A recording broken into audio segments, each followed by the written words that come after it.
Hoy quiero hablar de un problema que parece sencillo, pero que tiene enormes consecuencias en la investigación de delitos sexuales y especialmente cuando estamos frente a declaraciones de niños, niñas y adolescentes. La pregunta es esta: ¿qué significa realmente decir que una declaración es creíble? Porque en los tribunales escuchamos expresiones como el relato es creíble, presenta características de realidad, es compatible con una experiencia vivida o no se observan indicadores de fabulación. Pero debemos preguntarnos, ¿qué permite afirmar científicamente cada una de esas expresiones? Y sobre todo, ¿qué cosas no permiten afirmar? Para abordar este problema, quiero analizar un trabajo publicado por Heinz Hoff en el año 2000, titulado El dictamen sobre la credibilidad de las declaraciones de testigos.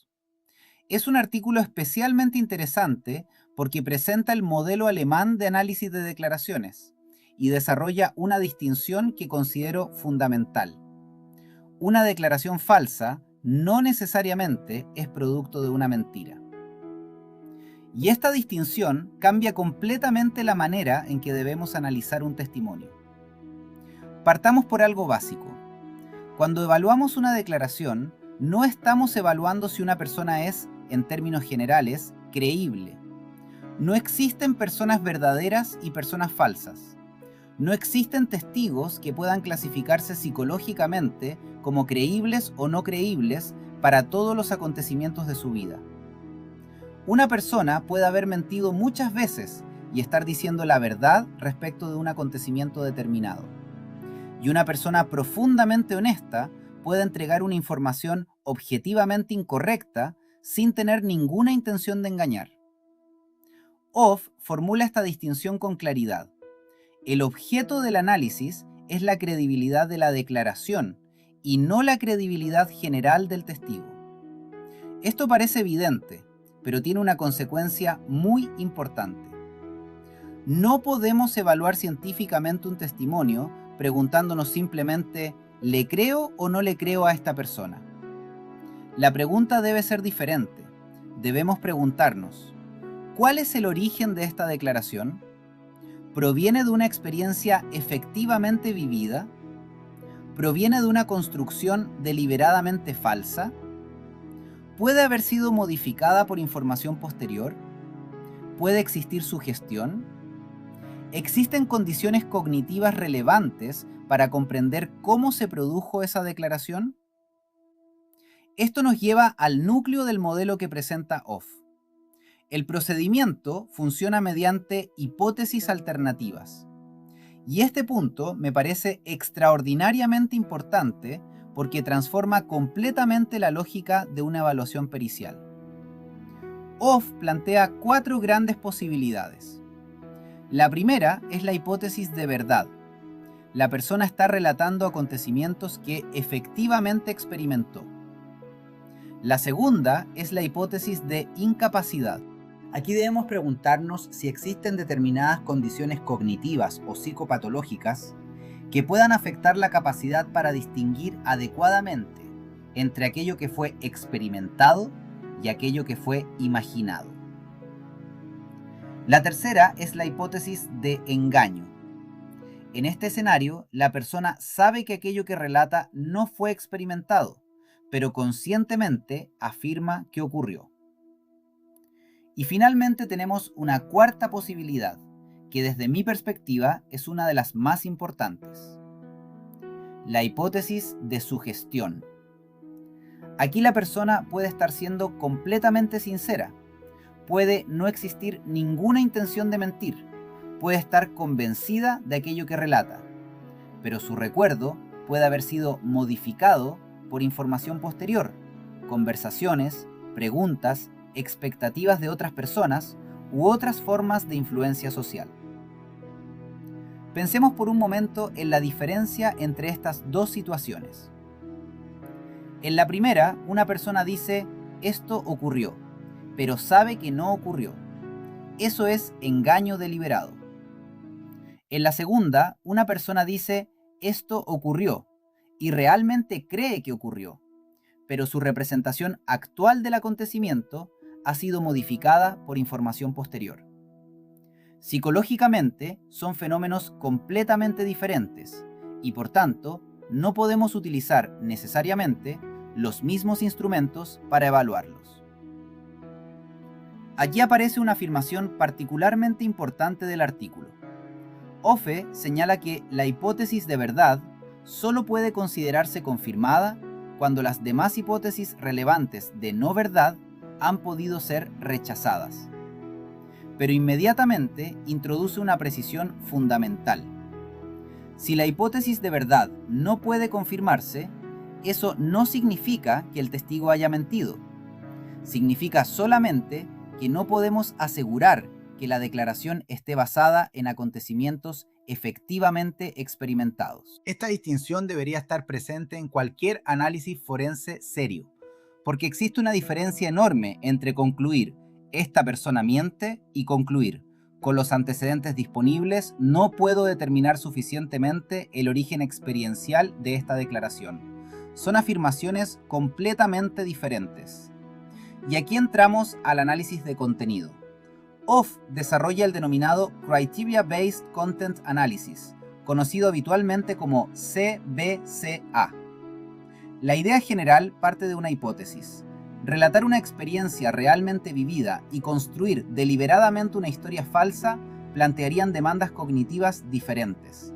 Por eso, determinados elementos narrativos aparecerían con diferente frecuencia o calidad en declaraciones basadas en experiencias y en relatos inventados. Entre los ejemplos mencionados por Hoffe encontramos el grado de detalles, la consistencia lógica, las cadenas de interacción, las complicaciones inesperadas durante el acontecimiento y determinados elementos relacionados con la motivación. Pero aquí aparece uno de los errores más frecuentes: pensar que CBCA funciona como una especie de test matemático de la verdad. 5 criterios, poco creíble. 10 criterios, probablemente verdadero. 15 criterios, verdadero. Eso no es lo que plantea este modelo. Hoffe advierte expresamente que el análisis de contenido no debe interpretarse como un test, donde simplemente contabilizamos cuántas características aparecen. Se trata de una valoración cualitativa, y esa valoración tiene que considerar las características individuales de la persona que declara. Pensemos en algo muy sencillo. 2 niños pueden haber experimentado exactamente el mismo acontecimiento. Uno tiene excelentes habilidades lingüísticas, posee una memoria autobiográfica desarrollada, tiene facilidad narrativa, es espontáneo, puede contextualizar acontecimientos. El otro tiene dificultades expresivas, es tímido, entrega respuestas breves, tiene menos recursos lingüísticos. ¿Podemos esperar que ambos produzcan exactamente el mismo tipo de relato? Evidentemente no. Por eso, la ausencia o presencia de determinadas características narrativas no puede interpretarse mecánicamente. Pero existe una cuestión todavía más importante. La calidad de la entrevista condiciona la posibilidad misma de analizar posteriormente la declaración. Hoffe establece que el relato debe obtenerse mediante una exploración abierta y libre de sugestiones. La entrevista debe comenzar favoreciendo una narración libre y posteriormente utilizar preguntas abiertas para profundizar. Además, debe existir un registro textual adecuado de la exploración. Esto tiene una consecuencia metodológica enorme. No podemos realizar primero una entrevista altamente directiva, introducir información, repetir preguntas, reforzar determinadas respuestas y después tomar el producto resultante como si fuera una muestra pura del recuerdo original para aplicar criterios de contenido. El análisis posterior no puede borrar retrospectivamente los problemas producidos durante la obtención de la declaración. Y ahora llegamos al punto que para mí constituye uno de los aspectos más importantes de todo el artículo: el problema de la sugestión. Cuando pensamos en una declaración falsa, intuitivamente pensamos en alguien mintiendo. Pero la psicología de la memoria nos obliga a considerar una posibilidad completamente diferente. Una persona puede entregar información incorrecta sin saber que es incorrecta. Hoffe explica que las investigaciones sobre sugestión mostraban ya entonces que determinadas influencias podían modificar las declaraciones, especialmente en niños, llegando incluso a situaciones en las cuales el niño podía convencerse de haber experimentado un acontecimiento que realmente no había experimentado. Y aquí aparece una limitación extraordinariamente importante.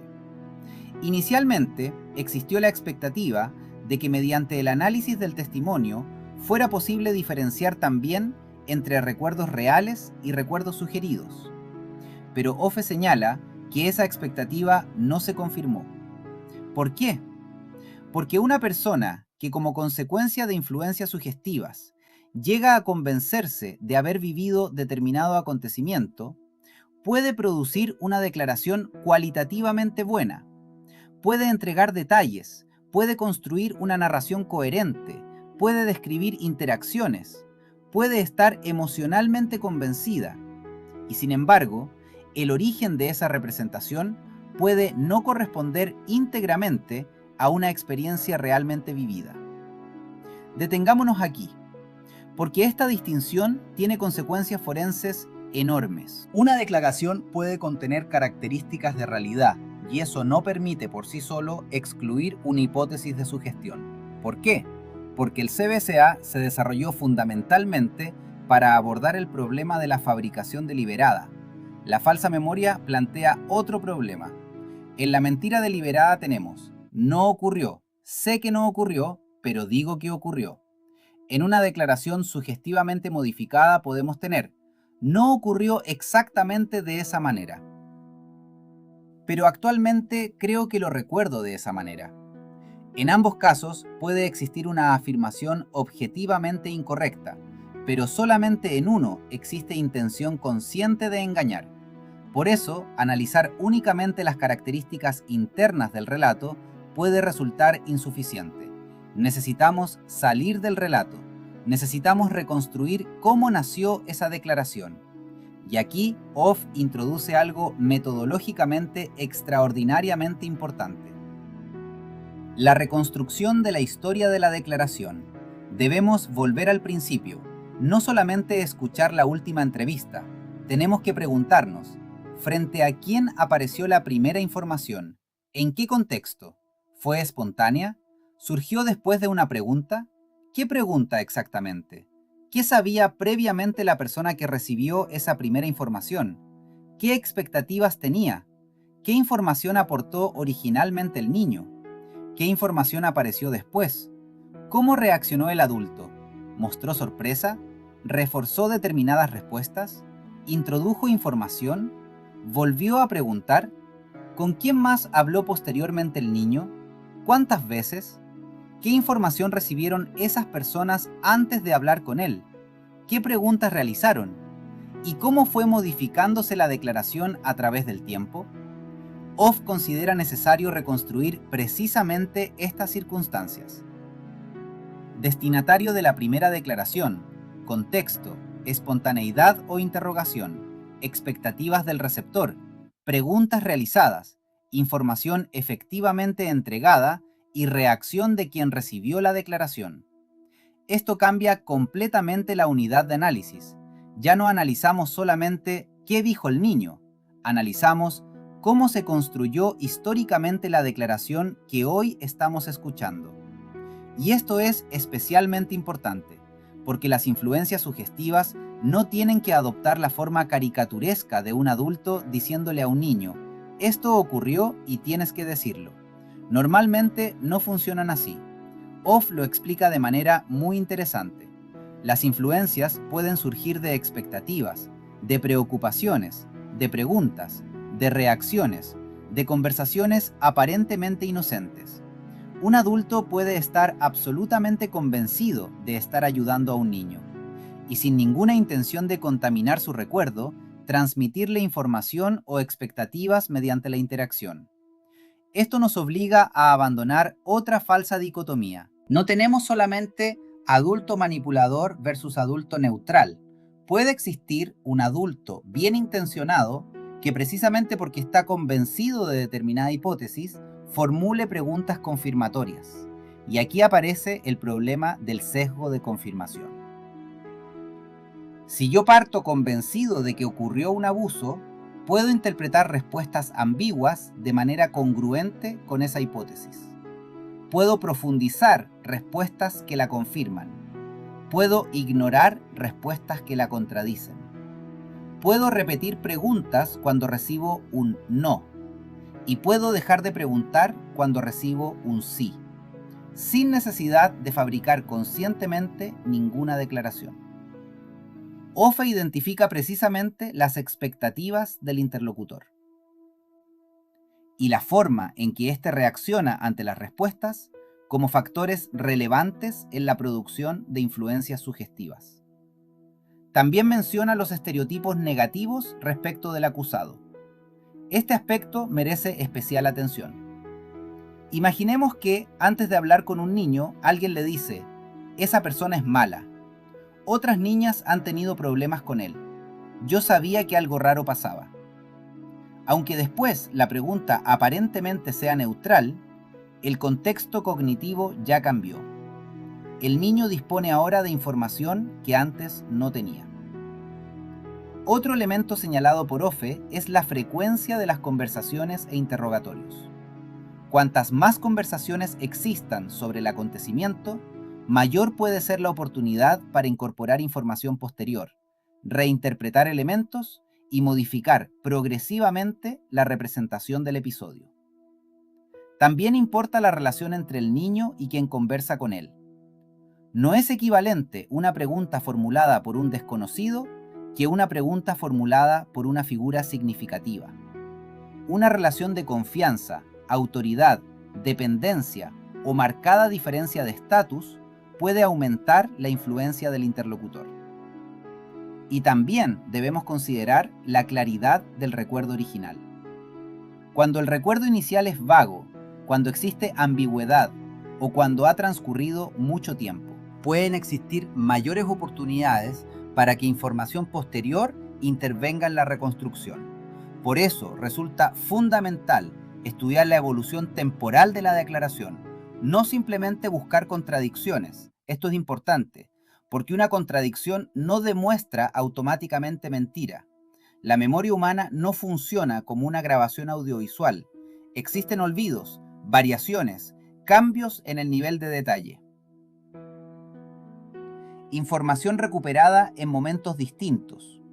OFF reconoce que no debemos esperar coincidencia absoluta entre declaraciones separadas temporalmente.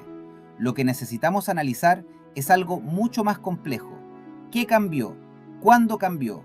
¿Después de qué interacción cambió? ¿Y cuál puede ser la explicación del cambio? Eso es metodológicamente mucho más potente que contar contradicciones.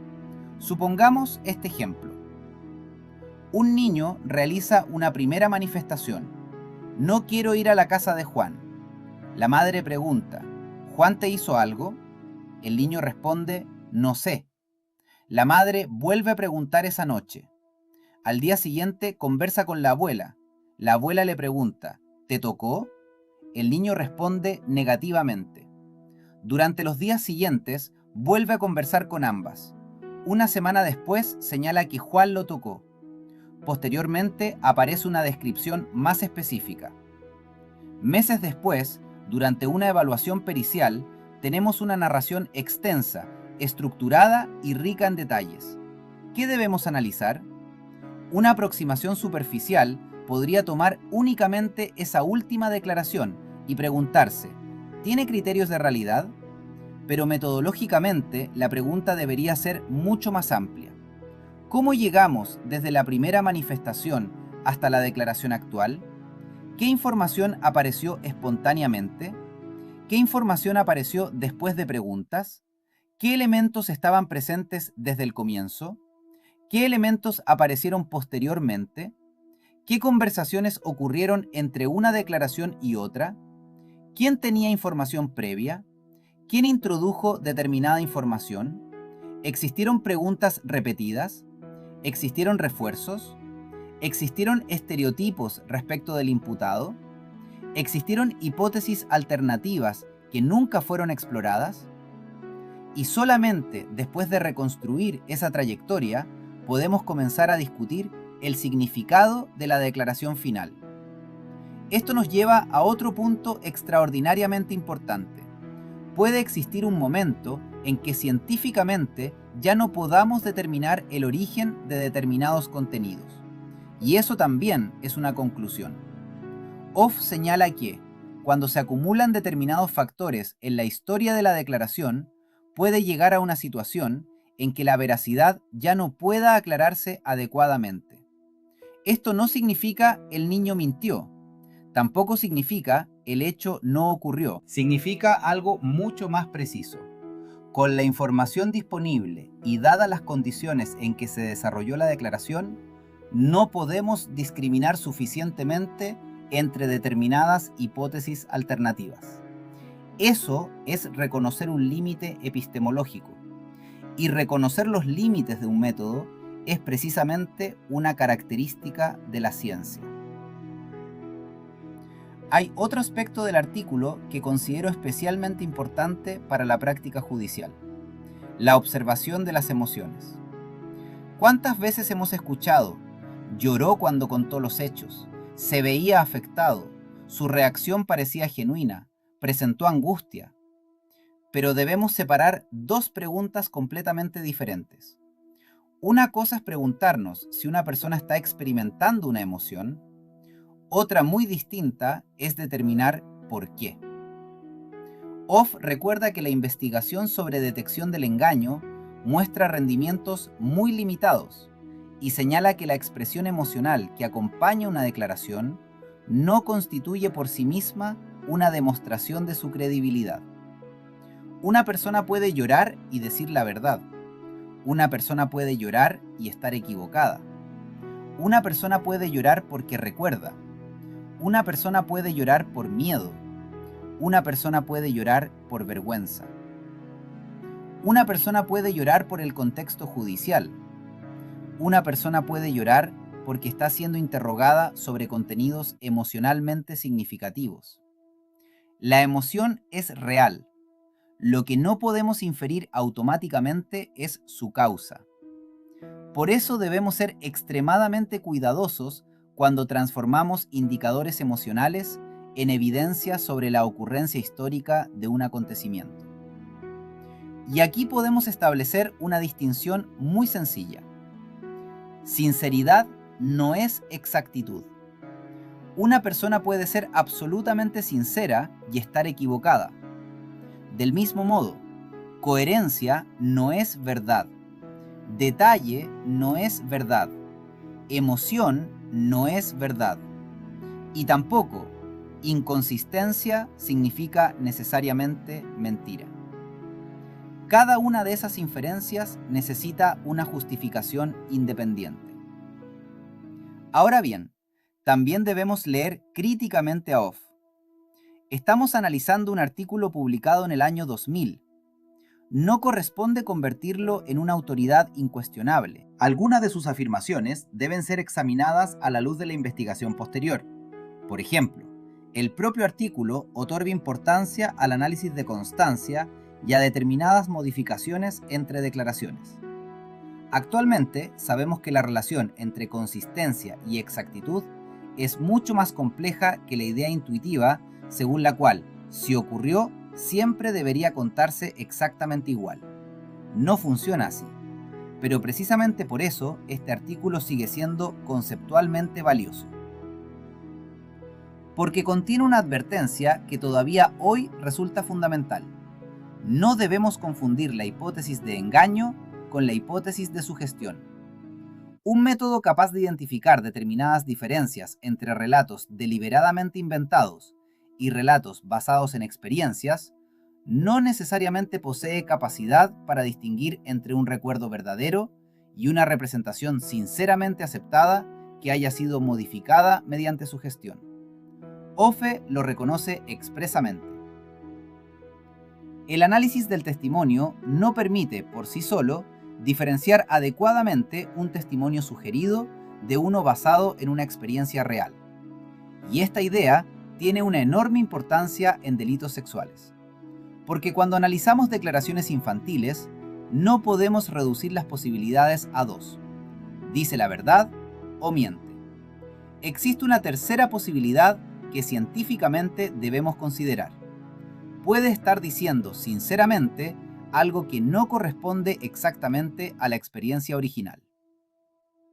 Y cuando esa hipótesis es plausible, la investigación no puede limitarse al contenido final del relato.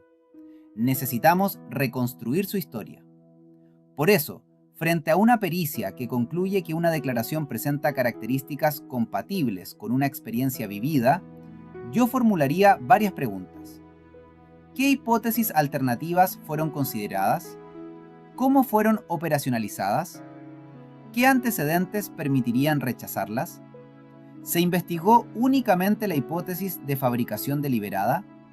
¿Se investigó la sugestión? ¿Se reconstruyó la primera revelación? ¿Tenemos registro de las conversaciones anteriores? ¿Sabemos qué preguntas se hicieron? ¿Conocemos las expectativas de quienes hablaron con el niño? ¿Sabemos qué información manejaban previamente? ¿Se identificó información post-acontecimiento? ¿Se analizaron las modificaciones longitudinales del relato? ¿Se distinguieron contradicciones de simples variaciones?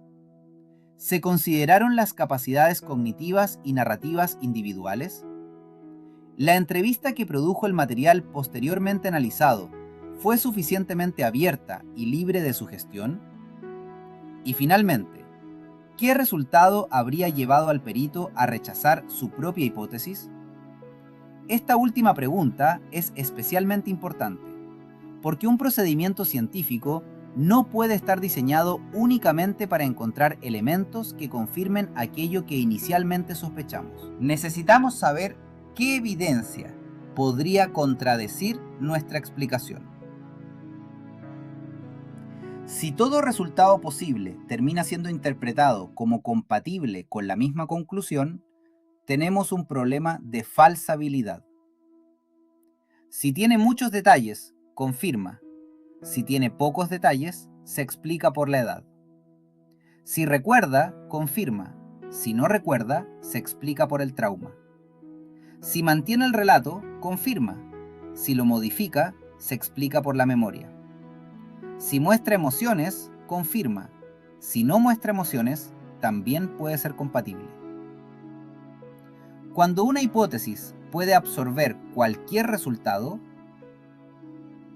deja de estar verdaderamente sometida a contraste. Por eso la estructura de hipótesis alternativas que presenta Offe resulta tan interesante. Nos obliga a cambiar la pregunta. En lugar de preguntar solamente ¿qué elementos apoyan mi hipótesis?, debemos preguntar ¿qué otras explicaciones pueden dar cuenta de estos mismos datos? Y todavía más importante, ¿qué evidencia permite discriminar entre ellas? Ese es probablemente uno de los desafíos centrales de la psicología forense aplicada al testimonio. No convertir una impresión profesional en una conclusión científica. No confundir sinceridad con exactitud. No confundir credibilidad con ocurrencia. No confundir mentira con error. Y no confundir la presencia de características narrativas con la demostración del origen histórico de un recuerdo. Si tuviera que resumir todo este análisis en una sola idea, sería esta.